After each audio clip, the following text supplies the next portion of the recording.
Hey everybody, how you doing? I'm East Coast Pete. This is my show with no name. Hey, let's have some fun with Ratt. Wanna? Yeah, maybe I'm sick of Prague. I'm sorry about the last two reviews. They were kind of negative. That's not something I usually want to be known as a raving lunatic about certain bands. I mean, I could find plenty of bands to be that way about, but I mean, I'll have a bad day if I do. So Ratt, wow, one of the few hair metal bands that have survived. I think this is due to commercial success in the 80s. And their song Round and Round is probably their best known song.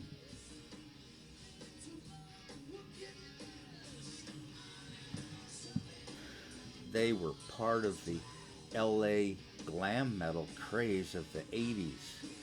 This was given us such luminaries as Motley Crue, Guns N' Roses, Lizzie Borden, Badlands, RHCP, Great White, Wasp, or perhaps that's WASP, and Dokken.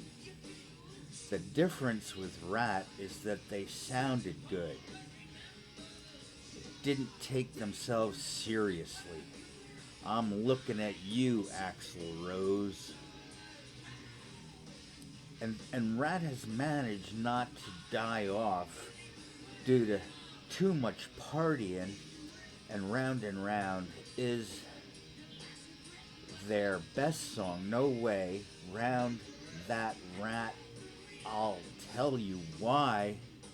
You're gonna tell me why.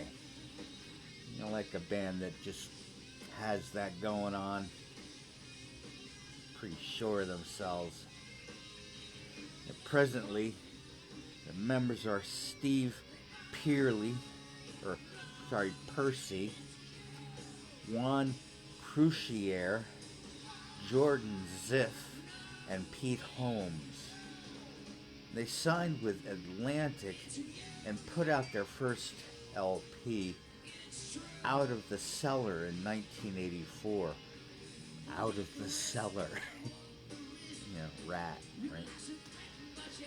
Prior to this, they began as Mickey Ratt in 1977.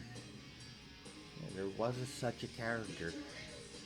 They were one of a few bands with two lead guitarists at the time. Percy's bluesy rasp gave Ratt its rough edge, nearly non-glam sound. I'm not sure I can point to a certain sound and say that's glam, but this was not. Round and Round charted to number 12, and Milton Berle was featured on the MTV video in drag, getting Ratt unprecedented attention thanks Uncle Milton. Milty? Out of the Cellar went platinum many times over. Ratt had a growing fan base in Asia as well as the US, effectively giving them arena status. Their second album, Invasion of Privacy, was also successful, also going to number 7 in the US. Ratt was the first to feature Playboy bunnies and models on their sleeve art, and this became a trend copied by other hair metal bands like Great White and Slaughter.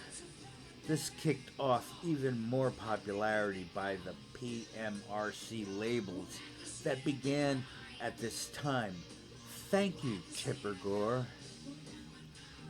What I mean is that bands were actually finding that their popularity was growing rather than decreasing with that little black and white label put on their sleeves. what did they think was going to happen? Dancing Undercover in '87 did less well than the first two albums, but still managed to go platinum. The sound took a short turn into thrash, eschewing power ballads, but Ratt did not go grunge. The next albums returned to blues rock.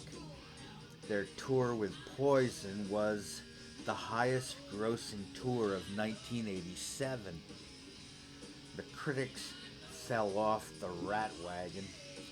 Crosby was in decline due to substance abuse.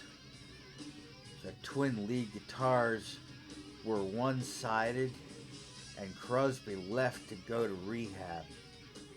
I'm not talking about David Crosby, although he probably would have benefited from going to rehab as well.